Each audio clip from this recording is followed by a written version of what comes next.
নমস্কার বন্ধুরা, বড়দের প্রণাম আর ছোটদের অনেক অনেক ভালোবাসা জানি।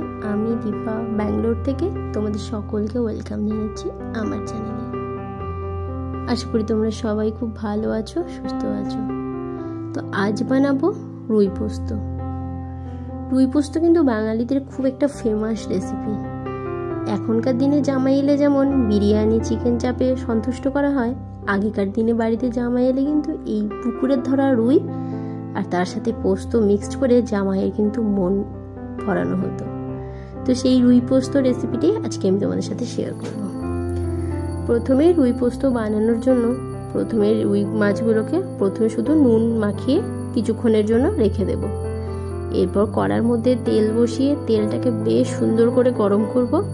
তারপর অল্প একটুখানি নুন দিয়ে তেলটাকে বেশ নাড়িয়ে নেব, যাতে তেলটা কিন্তু খুব সুন্দরভাবে হয়।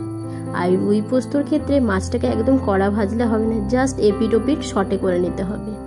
রুই পোস্ত অনেকজন কাঁচা মাছেও করে, আবার আমি একটুখানি জাস্ট ভেজে করব, যাতে মাছের কাঁচা গন্ধটা না থাকে। একটুখানি ভেজে করলে কি হয়, মাছের কাঁচা গন্ধটা থাকে না। আর যারা একদম ফ্রেশ মাছ পাবে তারা আমি সাজেস্ট করব সবসময় কিন্তু যদি পুকুরের মাছ হয় কাঁচা মাছের করাই বেটার, কিন্তু এখানে যেহেতু ফ্রোজেন মাছ তো সেই জন্য একটুখানি ভেজে করলেই টেস্টটা বেশি ভালো হবে। তো এই যে মাছগুলোকে আমি সুন্দর করে ভেজে নিয়েছি, জাস্ট এপিট ওপিট করে, একদমই কড়া ভাজিনি। কড়া ভাজিতে কিন্তু রুই পোস্তর সেই টেস্টটা আসবে না। রুই পোস্তর একটু কাঁচা পেঁয়াজ আর এই কাঁচা মাছের গন্ধটাই কিন্তু বেস্ট লাগে। তো মাছগুলোকে আমি পরপর ভেজে নিয়েছি সেম প্রসেসে। এরপর যে তেলটা আছে এই তেলটার মধ্যেই দিয়ে দেব কুচানো পেঁয়াজ।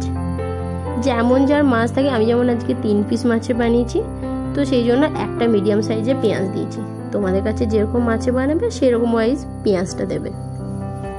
পেঁয়াজটাকেও খুব একদম লাল কড়া করে ভাজবো তা না, পেঁয়াজটাকেও জাস্ট একটু এদিক ওদিক নেড়ে নেব।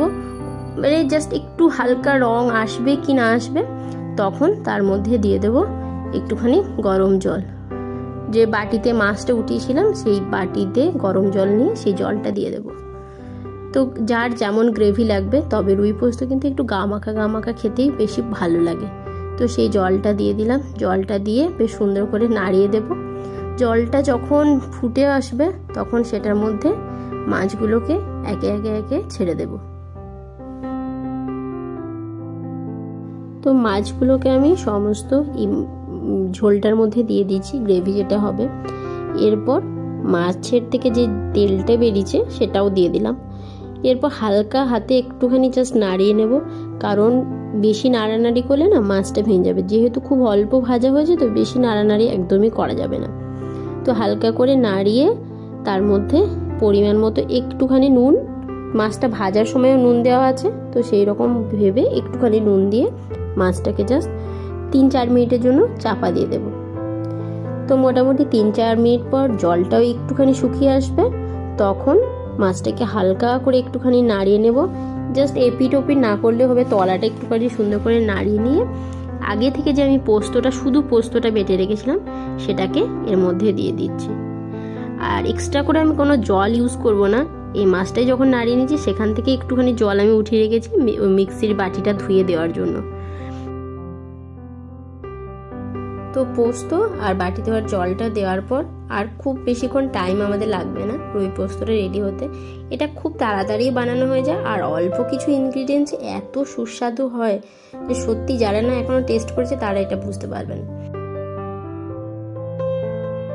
তো হালকা করে উপর নিচ নাড়িয়ে নেওয়ার পর একটুখানি উপর থেকে সর্ষের তেল ছড়িয়ে গ্যাসটাকে ঢাকা দিয়ে রেখে দিতে হবে।